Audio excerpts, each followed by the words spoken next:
Vote to move the adjournment. Beg to move that this House do now adjourn. Question is this House to now adjourn. George Galloway. Speaker, a government ready to rely on those friends of liberty, the Democratic Unionist Party, to shred the liberties of our own people is almost by definition unembarrassable. But I hope this evening to add to the issues ventilated in a recent Channel 4 Dispatches programme to adumbrate the extent to which the tragedy in Somalia, which so many people are now becoming aware of, is another of our government's dirty little secrets. We must start the story in Ethiopia, where 4 million people, according to the United Nations, are facing starvation, and where 120,000 Ethiopian children have just 1 month to live, according to last week's media reports. Television viewers were shocked to see the pictures last week about the widespread suffering redolent of 1984 and the Great Famine of that year.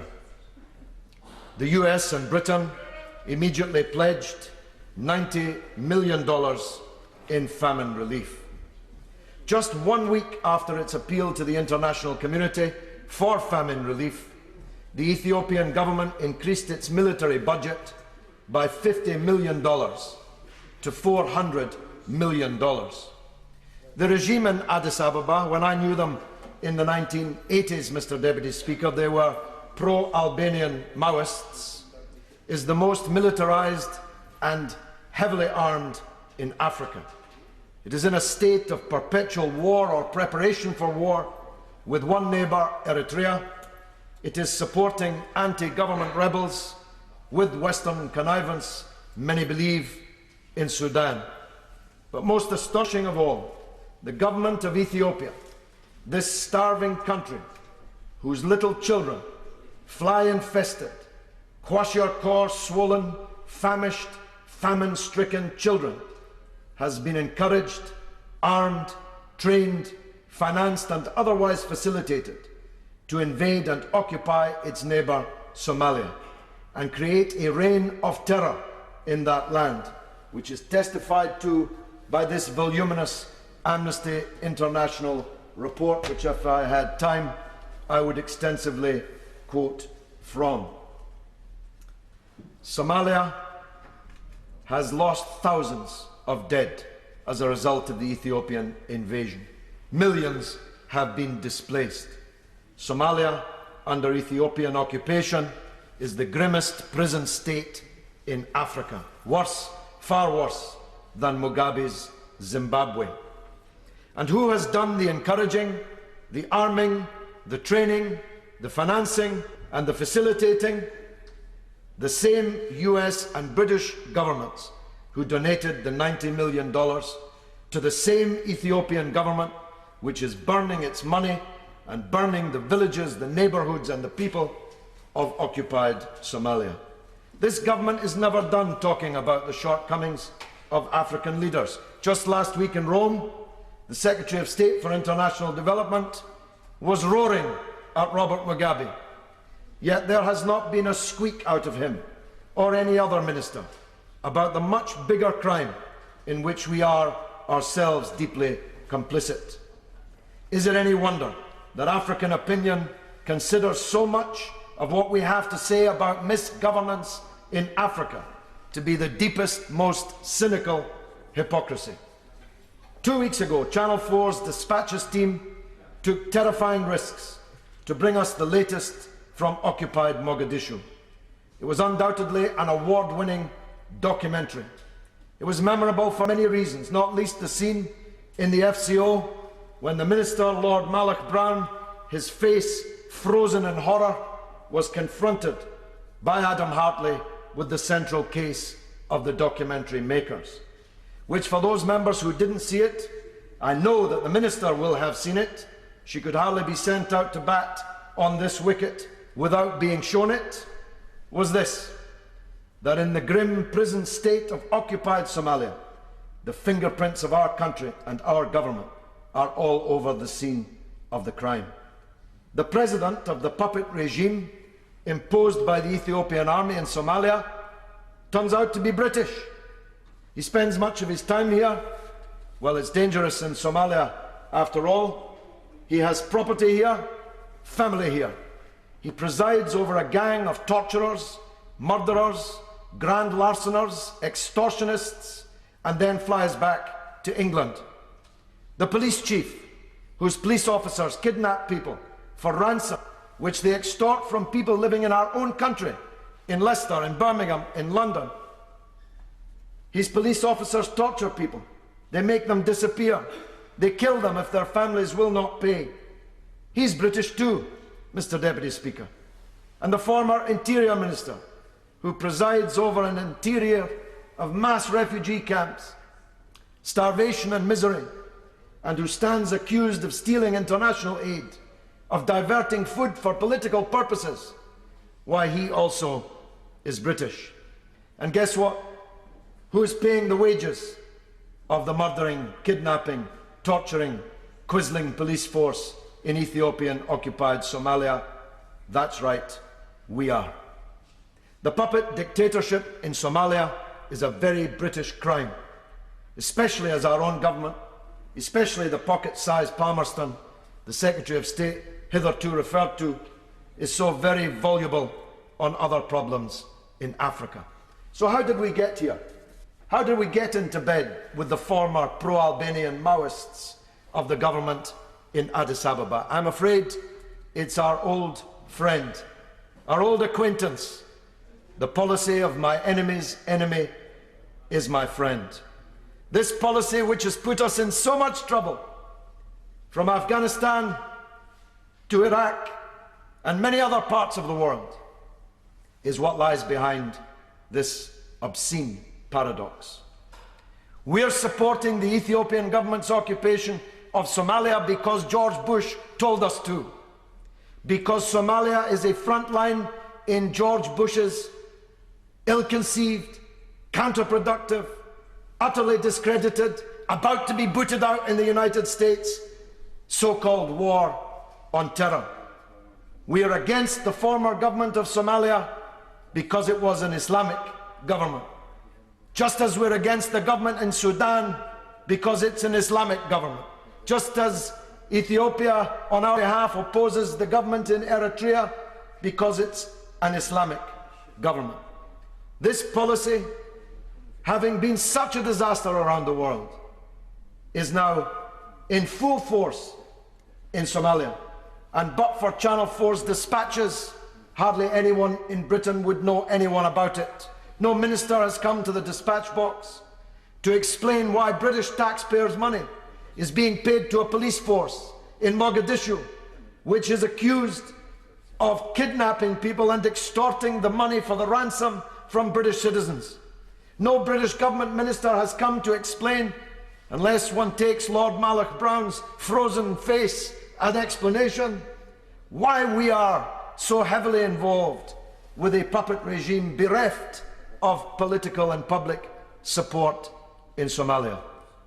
This policy, Mr. Deputy Speaker, of backing anyone that Bush tells us to, this policy of backing anyone who is against those which we today perceive ourselves to be against, is morally, utterly vacuous, but arguably worse than that. It's not only morally vacuous, it's a total, dismal failure, as we found in Afghanistan, to our bitter, bitter cost, not least this very week. The very mujahids that Mrs. Thatcher's government lauded and supported and armed are now murdering and killing our soldiers in Afghanistan. Order. I beg to move that this House do now adjourn. The question is that this House do now adjourn. To George Galloway. I had the adjournment debate. It was scheduled to start at 7 o'clock for half an hour. I've now had 10 minutes, and the country, or those interested, watching on Parliament TV, will not hear the Minister even reply. The honourable gentleman was misunderstood. The adjournment debate is now starting at 7 o'clock. He so far had bonus time, It's one of the systems we have to go through as far as the House is concerned. Well, that's truly magnificent, Mr. Deputy Speaker.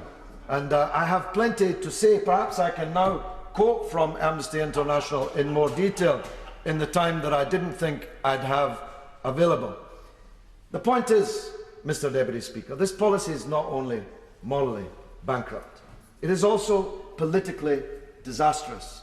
Afghanistan is the perfect case in point, and Ethiopia, which is presiding, the Ethiopian government presiding over a country where now famine and mass starvation stalks the land, is being helped militarily to invade and occupy its neighbours and threaten other of its neighbours.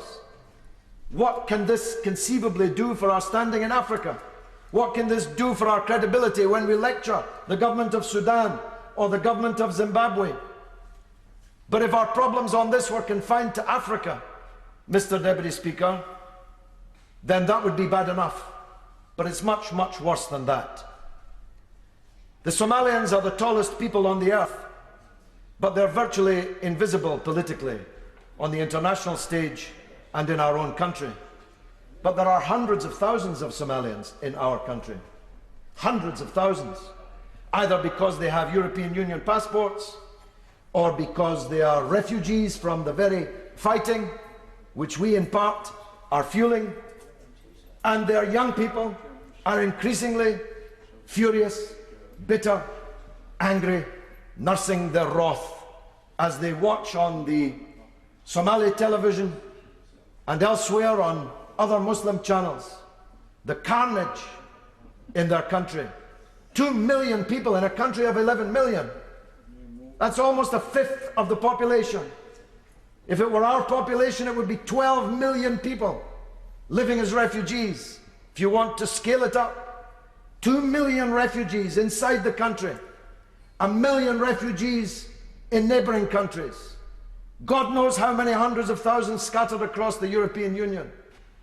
These families, in their bitter exile, are bringing up sons, maybe daughters too, who are bitter and furious at the Western role in the problem that they see rolled out on their television screens in their country. And we, who've just spent how many hours trying to deal with the problem of terrorism, cannot see the connection between this constant policy of infuriating young Muslim boys and girls by the double standards and the injustice of our policy towards their countries and the countries their parents come from. We can't see the connection between the growth of extremism.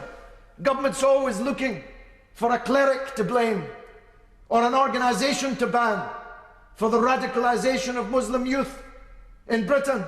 But they don't need a cleric or an organisation to radicalise them, Mr. Deputy Speaker. They just have to watch the news.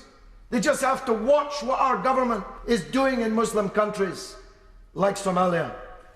Now I want to know from the Minister, because I know that she's seen the Channel 4 Dispatches programme. I know that she's not going to stand up and claim that she didn't see it, even though she's answering a debate on human rights in Somalia in the House this evening. I know that she's seen the programme. So I want to ask her to do a better job than Lord Malach Brown did in explaining why are we paying for from our taxes, taxes that amongst other things could be used to help starving people in Ethiopia, or keep our pensioners warm in the winter, or keep some of our post offices open. As the Minister for closing post offices is by your chair, I hope he's in the House and it's in order for me to refer to him. Money that we could have used for a better purpose is being spent on the security forces in Somalia, which are accused by Amnesty International, as well as by Channel 4, of widespread abuses of human rights, of torture, of murder, of disappearance, of kidnapping, extortion and grand larceny. Why are we allowing the Minister of the Interior of Somalia to travel back and forward into our country unmolested when he's accused by aid agencies of purloining international aid, desperately needed emergency aid for hungry people, for himself and for political purposes, for his political clan? Why isn't the government stopping them at the border, questioning them about where the money went that was put into Somalia and has disappeared? Aid agencies will not set foot by and large now in Somalia. So catastrophic has the situation become. I want to ask the Minister why we're supporting a President, an Interior Minister, a Chief of Police in Somalia, allowing them freely to come and go without answering the charges that are being made against them. When will the government at least condemn the human rights abuses in Somalia? Amnesty International has voluminously recorded them, but not a squeak from the government that's never done roaring at Sudan or Zimbabwe. Why? Because we are deeply complicit in it. Indeed, we are paying for it. We are paying for the security services that are committing these crimes in Somalia. Now, the government may think that because most Somalis in Britain don't have votes, for one reason or another, that tall as they are, they can be ignored. But the truth is, this is a ticking time bomb inside our own country. The loathing from the Somali community in Britain of the actions of our government is a ticking time bomb in Britain. I, if not she, am constantly exposed in my own constituency and in Birmingham and Leicester and other places to the anger of these young Somalis. It's a disaster waiting to happen, Mr. Deputy Speaker, and I hope that the Minister will announce today that she will, in the wake of Channel 4's revelations, investigate properly these allegations, and she will report to the House her findings on that matter. The truth is, Mr. Deputy Speaker, our government's foreign policy towards this Horn of Africa, towards Afghanistan, and not just this government, previous British governments too. I sat in the opposition, accusing the then Prime Minister, Mrs. Thatcher, of having opened the gates to the barbarians with her support for the so-called Mujahideen in Afghanistan all those many years ago. Mr. Deputy Speaker, you will perhaps recall it yourself. This policy which our governments have followed, of my enemy's enemy is my friend, is a fatally flawed policy. It's fatally flawed everywhere that it's been tried, and it's now being tried all over again in Somalia.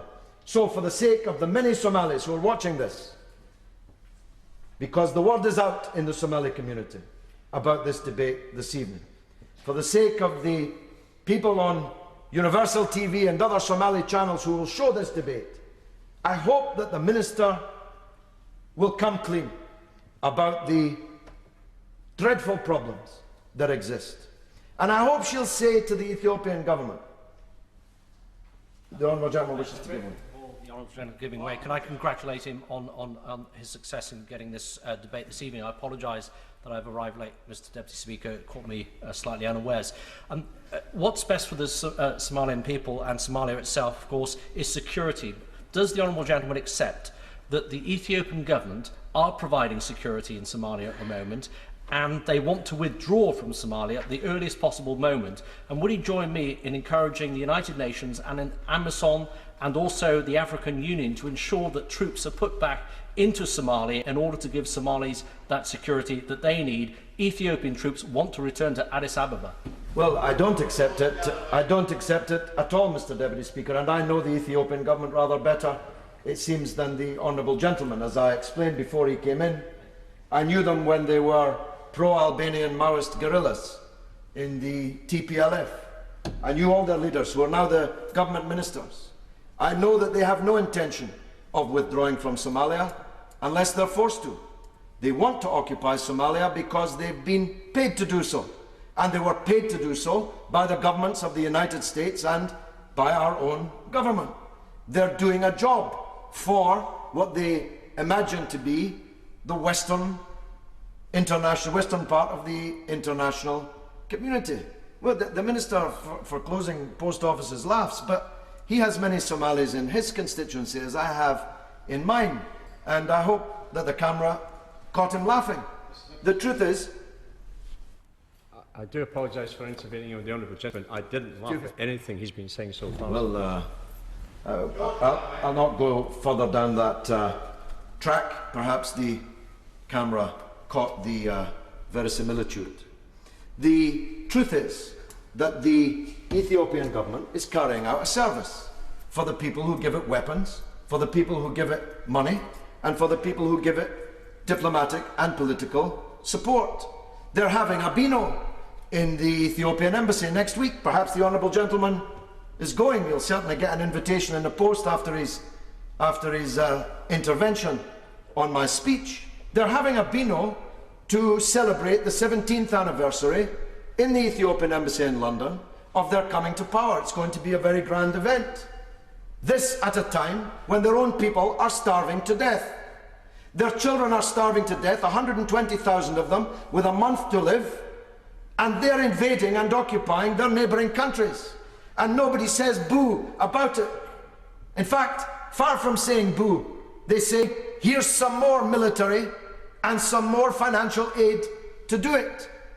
Because the government of President Bush, utterly discredited, on its way out, with virtually nowhere to go except Downing Street on Sunday for one last photo call, regards that the defeat of the former Islamic government in Somalia as part of its war on terror. That's what this is all about. Ethiopia is playing the role of hammer in the Horn of Africa for the United States policy and its war on terror. That's what Ethiopia are doing, and therefore they will not withdraw until a new American government, hopefully with a Kenyan affiliated president, tells them that actually this policy is deeply flawed, because the puppet regime of British citizens imposed on Somalia by the Ethiopian invasion wouldn't last 5 minutes. If the Ethiopian forces withdrew, they'd have to withdraw with it. And so any government that's going to come to power in Somalia in the future will be filled with hatred of Britain and the United States. This is the problem we keep making everywhere. We intervene either to prop up tyrants or to support tyrants because we don't like the tyrants they're fighting against. And then we generate still more problems for ourselves, and we wonder why, and we agonizingly debate anti-terrorism laws, why so many people in the Muslim world want to hurt us.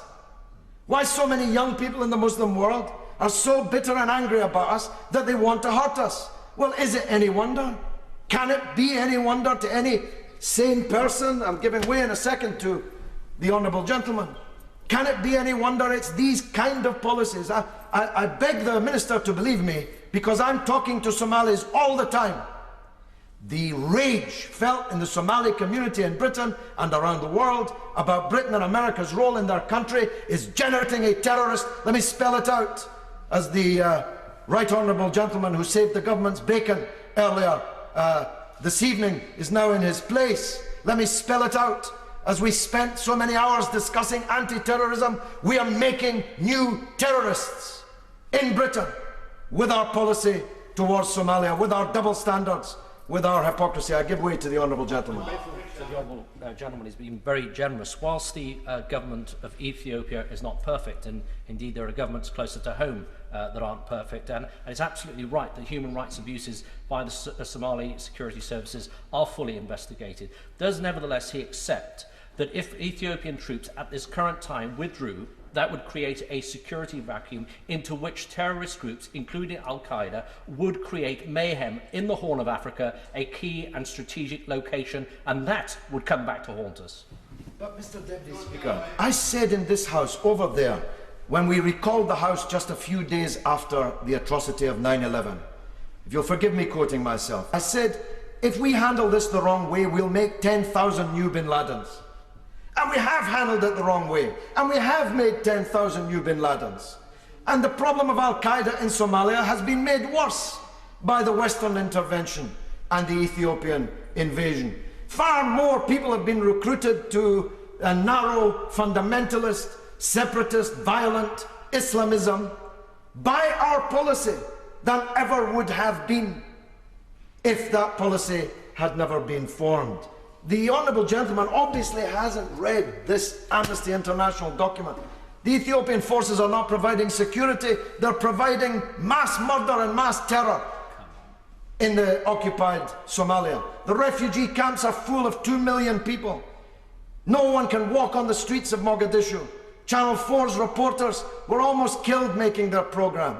Some of their team on the same vehicle with them were shot dead live on television while they were making... Well, the honourable gentleman from a sedentary position says by Somalis. I don't know if they were by Somalis or by Ethiopians. The point is, the country has been plunged into utter lawlessness, and to pretend that the Ethiopian government is providing security in a country with whom security should never be mentioned in the same sentence is completely ridiculous. There may be a need for African Union forces. There may be a need for Arab League forces. And I hope, in conclusion, and I'm sorry, I apologise to the Minister for taking a minute more than I ought to, but I'll close on this point. There may be a need for other forces. This conflict is going to go on. I hope the Minister is not going to claim that the deal reached this week is any kind of deal for solving this problem, because the people who are doing the fighting are not involved in the deal. It would be like a peace process in the north of Ireland, which excluded the people who were doing the fighting. That's what's been reached with relation to Somalia in the last few days. So I'm grateful to you, Mr. Deputy Speaker, even more grateful for the extra time that I got, and I apologise for my earlish point of order, which turned out to be entirely misconstrued. And I do hope that we get some answers from the Minister this evening. Meg Munn.